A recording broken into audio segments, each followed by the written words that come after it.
Welcome to our channel WB competitive exam preparation. তো আগামী primary TET পরীক্ষার বেশি দিন নেই, তাই আমরা এই চ্যানেলের মাধ্যমে বেশ কয়েকটি মক টেস্ট আপলোড করছি, যেগুলোকে প্র্যাকটিস করে তোমরা তোমাদের শেষ মুহূর্তের প্রিপারেশনটাকে একবার যাচাই করে দেখে নিতে পারো। আর প্র্যাকটিস করার পর তোমাদের কত স্কোর হচ্ছে সেটা অবশ্যই তোমরা কমেন্ট বক্সে জানিও। আর যারা এই চ্যানেলে নতুন তারা চ্যানেলটিকে অবশ্যই সাবস্ক্রাইব করো। টেট পরীক্ষাতে কন্টেন্ট এবং প্যাডাগোগি উভয় প্রকার প্রশ্নকে কিন্তু মিক্সিং করে একটা অগোছালোভাবে কিন্তু প্রশ্নপত্রটা সেট করা হয়। তো আমরাও এখানে সেই রকমই কন্টেন্ট এবং প্যাডাগোগি পার্টের প্রশ্নকে মিশিয়ে সেট করেছি, যাতে সেই অগোছালো মনোভাবটাকে কিন্তু সহজে কাটিয়ে তোলা যায়। আর এখানে প্রত্যেকটা প্রশ্নের একটা করে 10 সেকেন্ডের টাইমার থাকবে এবং টাইমারের শেষ হলে প্রশ্নটাকে অ্যানালিসিস করা হবে। তো চলো শুরু করা যাক। আজকের প্রথম প্রশ্ন, 10% ল এর প্রবক্তা কে? A Weismann, B Lindeman, C Haeckel, D Odum. তো সময় শুরু হচ্ছে।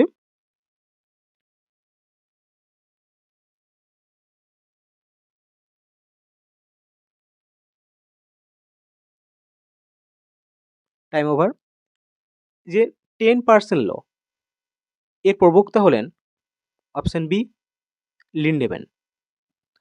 এই 10% সূত্রটা কি আমি অন্য ভিডিওতে বলেছি, তাও একবার বলছি, যে আমাদের যে খাদ্য শৃঙ্খলের যে উৎপাদক থেকে প্রাথমিক খাদক, গৌণ খাদক, প্রগৌণ খাদক, তো এইভাবে কি হয় খাদ্য স্তরটা বিন্যাস থাকে এবং আমাদের যে খাদ্য শৃঙ্খলের কিন্তু মেন শক্তি উৎস কিন্তু সূর্য, এবং সেখান থেকে উৎপাদকেরা সে সূর্য শক্তির সাহায্যে খাদ্য উৎপন্ন করে এবং সেই শক্তিটা পরপর কিন্তু আমাদের খাদ্য থেকে এটা প্রবাহিত হয়। লিন্ডেম্যান কি বলেছে, যে আমাদের যে টোটাল শক্তিটা উৎপন্ন হয় তার একমাত্র 10%, মানে 10% হচ্ছে সেটা উৎপাদক থেকে প্রাথমিক খাদ্যকে স্থানান্তরিত হয়, আর বাকি যে 90% থাকছে সেই 90%টা আমাদের নিজস্ব যে শারীরবৃত্তীয় ক্রিয়াকলাপে খরচ হয়ে যায়। তো সেটাই হচ্ছে আমাদের এখানে 10% ল। পরের প্রশ্ন, জলাভূমিতে শীতের সময় কোন ধরনের পাখির আগমন ঘটে? এ পরিযায়ী পাখি, বি জলার পাখি, সি ভিনদেশীয় পাখি, ডি যাযাবর পাখি।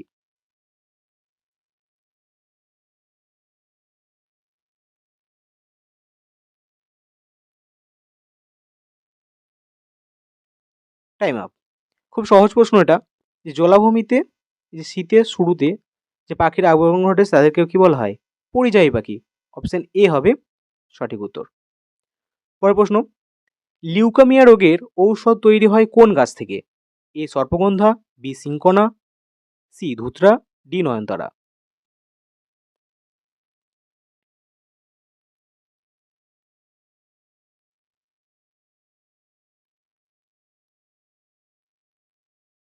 Time up. এই যে লিউকোমিয়া, এই রোগের ওষুধ তৈরি হয় অপশন ডি নয়নতারা গাছ থেকে। এটা কিন্তু আমরা আগের ভিডিওতে পড়েছি। আর সর্পগন্ধা, রেসারপিন, সিঙ্কোনা, কুইনাইন, এগুলো গুরুত্বপূর্ণ। পরের প্রশ্ন, ব্ল্যাক ফুট ডিজিজ এর জন্য দায়ী দূষক পদার্থটি হলো A arsenic, B lead, C mercury, D কোনোটিই নয়। টাইম শুরু হচ্ছে।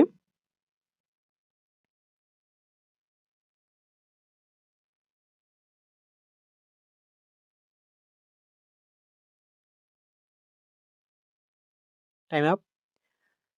ব্ল্যাক, খুব সহজ প্রশ্ন এটা, যে ব্ল্যাক ফুট ডিজিজ এর দায়ী দূষকটা হচ্ছে অপশন এ আর্সেনিক। আর মার্কারির জন্য কি হয়? মিনামাটা। আর ক্যাডমিয়ামের জন্য ইটাই। পরের প্রশ্ন, এটা প্যাডাগোগির প্রশ্ন, বৃক্ষ সংরক্ষণের ধারণা সম্পর্কে শিক্ষার্থীদের সংবেদনশীল করার সবচেয়ে উপযুক্ত উপায় হলো এ প্রতিটি শিক্ষার্থীকে একটি উদ্ভিদ গ্রহণ ও লালন পালনের অনুপ্রাণিত করা, বি বিতর্ক প্রতিযোগিতার আয়োজন করা, সি শিক্ষার্থীদের পোস্টার প্রতিযোগিতায় অংশগ্রহণ করে উৎসাহিত করা, ডি দলগত আলোচনার জন্য শিক্ষার্থীদের দলবদ্ধকরণ। তো সময় শুরু হচ্ছে।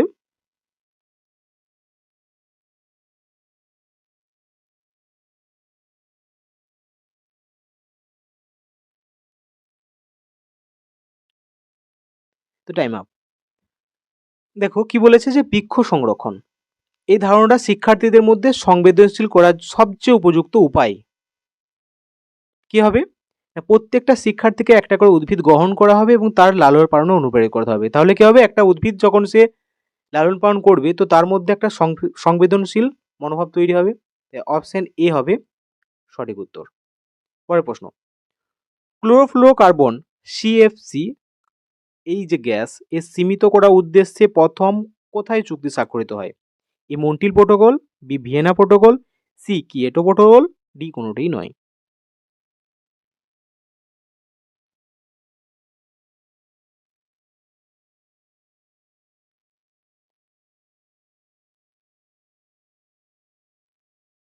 এই সিএফসি বা ক্লোরোফ্লো কার্বন এই গ্যাসটা সীমিত করার উদ্দেশ্যে প্রথম চুক্তি স্বাক্ষরিত হয়েছিল 16 সেপ্টেম্বর 1987 সালে, মন্ট্রিল প্রোটোকল নামে পরিচিত। আর মন্ট্রিল শহরটা কোথায় অবস্থিত? কানাডাতে। কিন্তু এই যে এই প্রোটোকলটা কিন্তু কার্যকারী হয়েছিল 1989 সালে 1 জানুয়ারি থেকে। আর বিভিন্ন ক্ষেত্রে তোমরা কিন্তু অনেক প্রশ্নই মন্ট্রিল প্রোটোকল থেকে পাবে এবং সেখানে অনেক প্রশ্ন কিন্তু কনফিউশন করে দেয় সালগুলো, কেননা আর্টিকেল কিন্তু পরবর্তী সময় কিন্তু 9 বার সংশোধন হয়েছে। পরের প্রশ্ন, বেশি পরিমাণে শব্দ শোষণ করে এমন বৃক্ষ হলো এ নিম, তেঁতুল, অশোক, বি পাইন, ফার, দেবদারু, সি আম, জাম, লিচু, ডি আম, জাম, কাঁঠাল।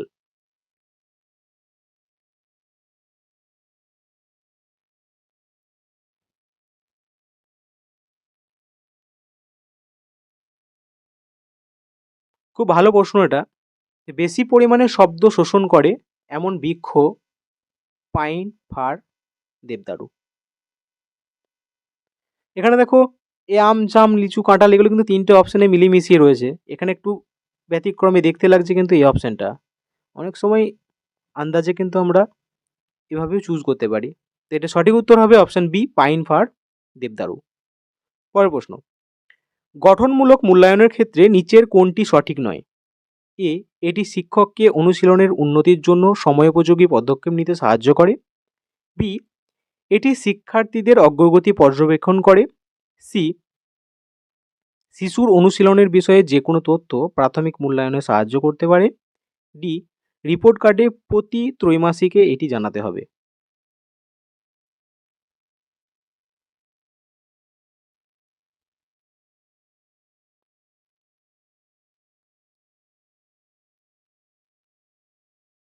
Time up.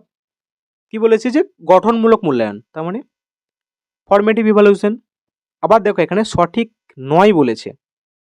তা দেখো ফরমেটিভ ইভালুয়েশনের ক্ষেত্রে কি শিক্ষককে অনুশীলনের উন্নতির জন্য সময়োপযোগী পদক্ষেপ নিতে সাহায্য করে।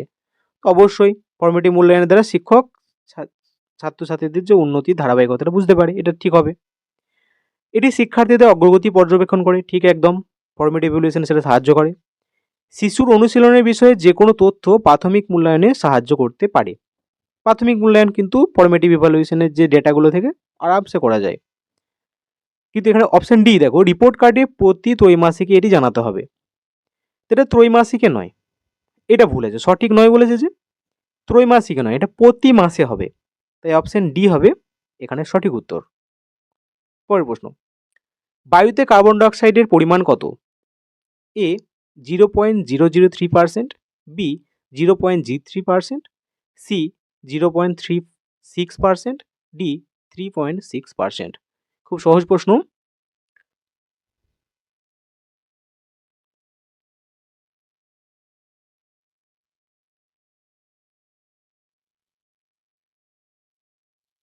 Time up. বায়ুতে কার্বন ডাইঅক্সাইডের পরিমাণ হচ্ছে অপশন বি 0.03%। তবে অনেক সময় বা অনেক ক্ষেত্রেই প্রশ্নতে কিন্তু এই অপশানটা না থেকে 0.04%ও থাকে, তখন কিন্তু এটাকে সঠিক উত্তর করবে। তো এখানে 0.03% আছে, এটাই সঠিক উত্তর হবে। বায়ুতে বিভিন্ন গ্যাসগুলো পরীক্ষায় পড়ে, যেমন নাইট্রোজেন কত আছে 78.09%, অক্সিজেন কত আছে, অক্সিজেন আছে 20.95%। আর একটা পড়ে সেটা হচ্ছে আর্গন, আর্গন হচ্ছে 0.93%। এই তথ্যগুলো ভীষণ গুরুত্বপূর্ণ। পরের প্রশ্ন, ইকোলজি শব্দের প্রবর্তক হলেন A Harvey, B Linnaeus, C Haeckel, D Odum.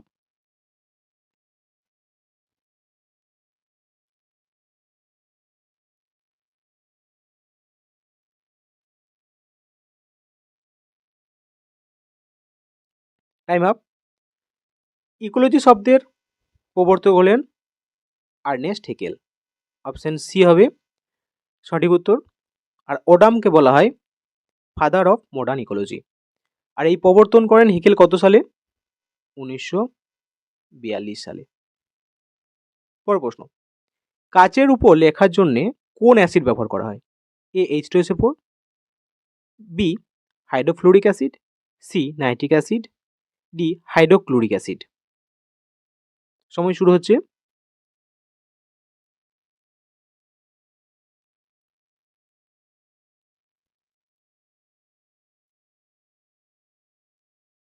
খুব ভালো একটা প্রশ্ন।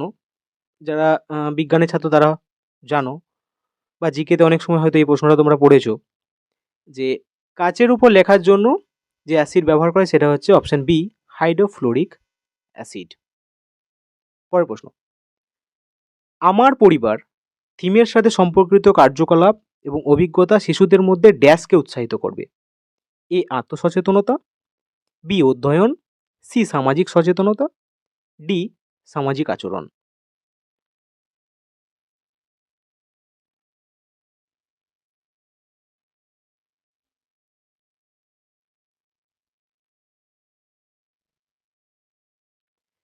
সঠিক উত্তর হবে অপশন এ আত্মসচেতনতা। দেখো কি বলেছে, বলেছে যে আমার পরিবার। তাহলে কোনো শিশু যদি বলে যে আমার পরিবার, তার মানে সেটা তার আত্মকেন্দ্রিক মনোভাব। তো তার কার্যকলাপ বা অভিজ্ঞতাটা কি হবে? আত্মসচেতনতামূলক। কিন্তু এখানে যদি বলতো যে আমাদের বিদ্যালয়, সেটা কিন্তু সামাজিক সচেতনতা হতো। এখানে কিন্তু আমার পরিবার বলেছে, তাই অপশন এ আত্মসচেতনতা এটা সঠিক উত্তর হবে। পরের প্রশ্ন, মানুষের রক্তে স্বাভাবিক গড় তাপমাত্রা কত? A 37.5 degree centigrade, B 37.9 degree centigrade, C 38 degree, D 35 degree.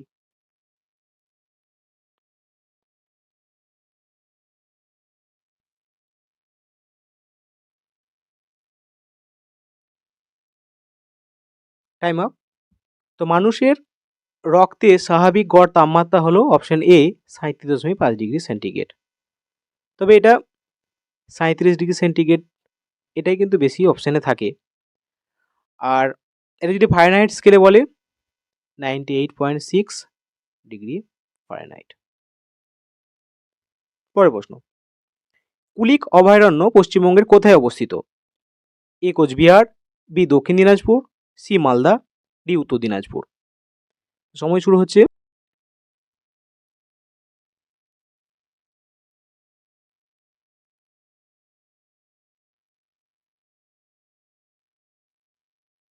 Time up. Kulik অভয়ারণ্য এটা পশ্চিমবঙ্গের অপশন ডি উত্তর দিনাজপুর জেলায় অবস্থিত।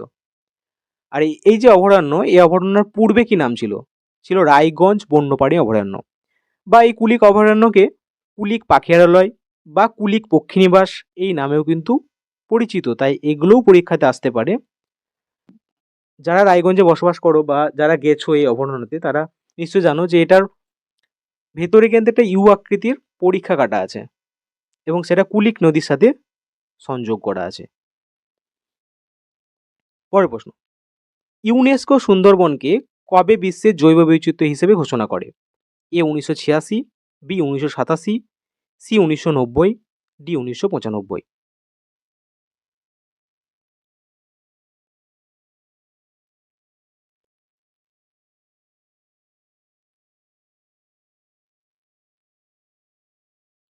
Time over. এটা কিন্তু আমরা আগের ক্লাসে, ইভিএস এর ক্লাসে কিন্তু এটাকে অ্যানালাইসিস করেছি। যারা পুরাতন ভিডিওগুলো দেখোনি তারা কিন্তু দেখে নিও।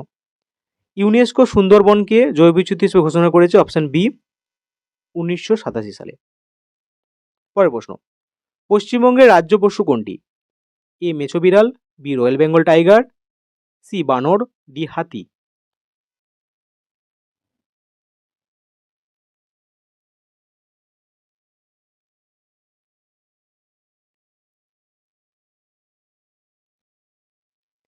এই প্রশ্নটা টেট 2012-তে কিন্তু পড়েছে। তো পশ্চিমবঙ্গের রাজ্য পশু হচ্ছে এ মেছো বিড়াল, অপশন এ হবে সঠিক উত্তর। পরের প্রশ্ন, পৃথিবীর স্থায়ী বৃহত্তম বাস্তুতন্ত্র কোনটা? এ স্থলভাগের বাস্তুতন্ত্র, বি মেরু বাস্তুতন্ত্র, সি সমুদ্রের বাস্তুতন্ত্র, ডি অরণ্যের বাস্তুতন্ত্র। সময় শুরু হচ্ছে।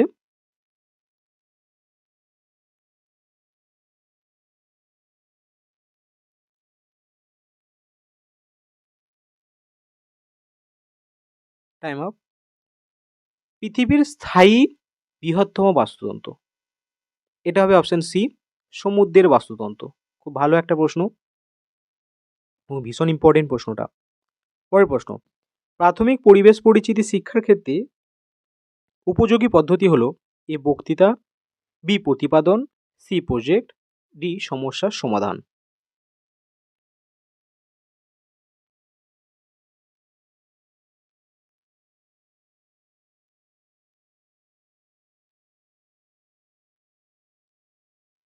প্রাথমিক স্তরে পরিবেশ পরিচিতি শিক্ষার ক্ষেত্রে যে উপযোগী পদ্ধতি সেটা হলো প্রজেক্ট পদ্ধতি, অপশন সি হবে সঠিক উত্তর। পরের প্রশ্ন, এনভায়রনমেন্টাল সায়েন্স এই গ্রন্থের লেখক কে? A Thomas, B Arms, C Taylor, D Kepler.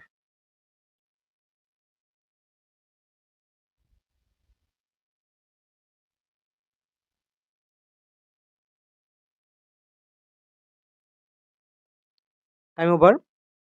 Environmental science এই গ্রন্থটির লেখক হলো অপশন বি আর্মস। পরের প্রশ্ন, বিদ্যালয়ে পরিবেশ বিদ্যা পাঠের প্রয়োজনীয়তা কি? এ পরিবেশ সম্পর্কে সচেতনতা জাগাতে, বি পরিবেশ দূষণকে রোধ করতে, সি পরিবেশ জীবনের অবিচ্ছেদ্য অংশ, ডি উপরের সবকটি।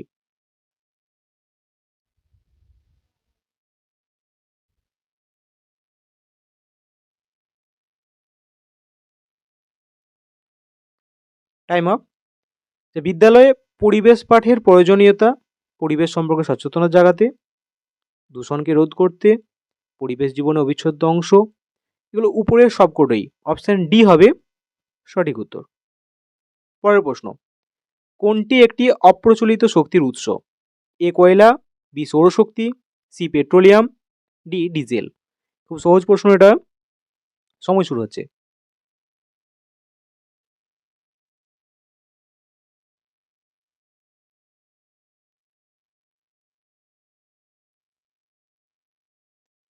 একটা অপ্রচলিত শক্তির উৎস হলো অপশন বি সৌরশক্তি। পরের প্রশ্ন, বাতাসের আর্দ্রতা মাপক যন্ত্রের নাম কি? A anemometer, B speedometer, C hydrometer, D hygrometer.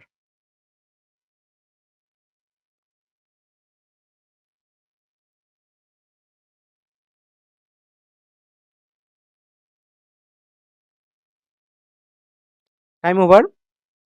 বাতাসের আর্দ্রতা মাপক যন্ত্রের নাম হচ্ছে অপশন ডি হাইগ্রোমিটার, আর অ্যানিমোমিটার দিয়ে বাতাসের গতিবেগ মাপা হয়।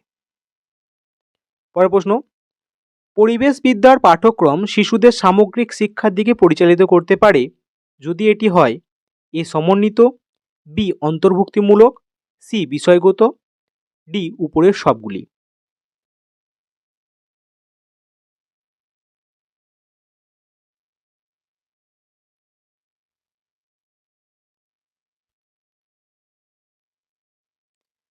এটা সঠিক উত্তর হবে অপশন ডি উপরের সবগুলি।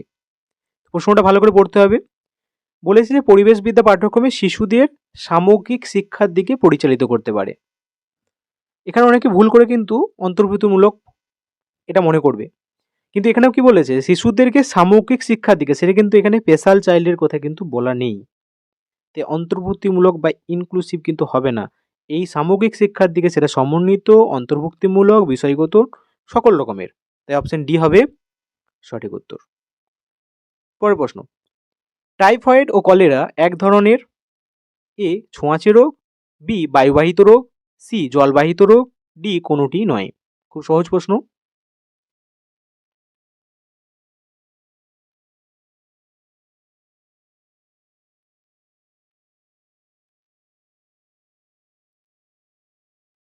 Time up. টাইফয়েড ও কলেরা হলো এক ধরনের জলবাহিত রোগ। পরের প্রশ্ন, জীববিদ্যার জনক কে?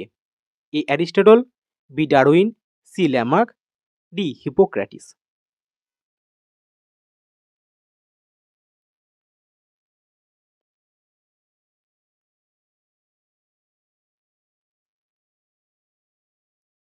Time up. জীববিদ্যার জনক বলা হয় অ্যারিস্টটলকে। Option A is the right answer. পরের প্রশ্ন, নিচের কোনটি পরিণমনের বৈশিষ্ট্য নয়? এ সহজাত প্রক্রিয়া, বি সর্বজনীন প্রক্রিয়া, সি অনুশীলনের আবশ্যকতা, ডি চাহিদা নিরপেক্ষ।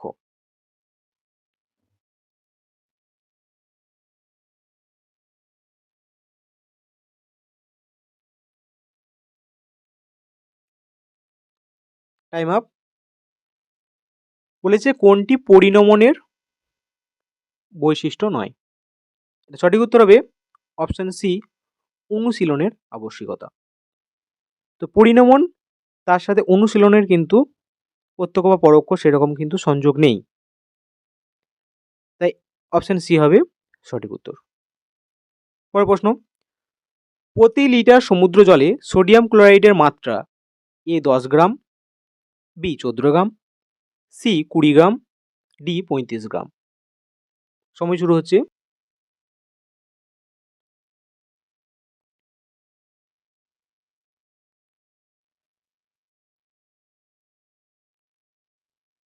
Time over. খুব ভালো প্রশ্ন, যে বলেছে প্রতি লিটার সমুদ্র জলে সোডিয়াম ক্লোরাইড অর্থাৎ NaCl এর মাত্রা হলো অপশন ডি 35 গ্রাম।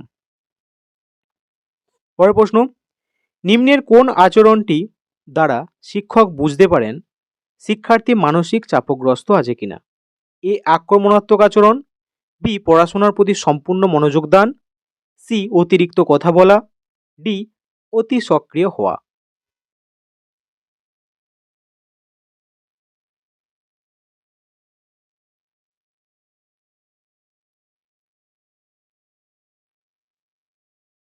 Time up. এখানে দেখো যে বলেছে কোন আচরণ, মানে একজন শিক্ষার্থী যদি মানসিক চাপগ্রস্ত বা বিকারগ্রস্ত বা বিষাদগ্রস্ত যাই হোক না কেন, তাহলে তার মধ্যে কোন আচরণটা বহিঃপ্রকাশ হবে? এটা হবে অপশন এ আক্রমণাত্মক আচরণ। এটা সঠিক উত্তর হবে। ভালো করে প্রশ্নই বুঝতে পারি, খুব সহজ প্রশ্ন এটা।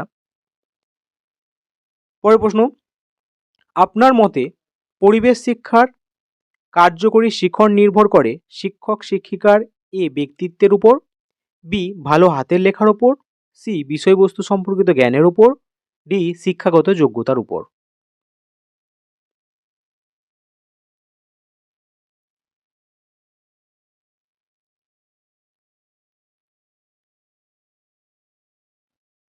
Time up. এখানে কিন্তু পরিবেশ শিক্ষার যে কার্যকরী শিখন নির্ভর করে কিন্তু এখানে যে অপশনগুলো আছে সবগুলোই সঠিক, ব্যক্তিত্বের উপরে, তার হাতে লেখার উপরে, বা শিক্ষাগত যোগ্যতা বা বিষয়বস্তু জ্ঞানের উপরে। কিন্তু এখানে তার কার্যকরী শিখন নির্ভর করে সেটা কিন্তু অবশ্যই অপশন সি বিষয়বস্তু সম্পর্কিত জ্ঞানের উপরে। সবকটি হবে এরকম তো অপশন এখানে নেই, তো অপশন সি হবে সঠিক উত্তর। পরের প্রশ্ন, আজকের শেষ প্রশ্ন, নিচের কোন দলের শব্দের মধ্যে গভীর সম্পর্ক বর্তমান? মানে নিচে যে অপশনগুলো দেওয়া রয়েছে তার মধ্যে যে তথ্যগুলো আছে তাদের মধ্যে একটা সম্পর্ক রয়েছে, সেটা কিভাবে? অপশন এ মশা ম্যালেরিয়া রক্তাল্পতা লোহা, বি লোহা ম্যালেরিয়া রক্তাল্পতা রক্ত, সি লোহা হিমোগ্লোবিন রক্তাল্পতা অ্যানিমিয়া, ডি মশা ডেঙ্গু লোহা জেগারি। সময় শুরু হচ্ছে।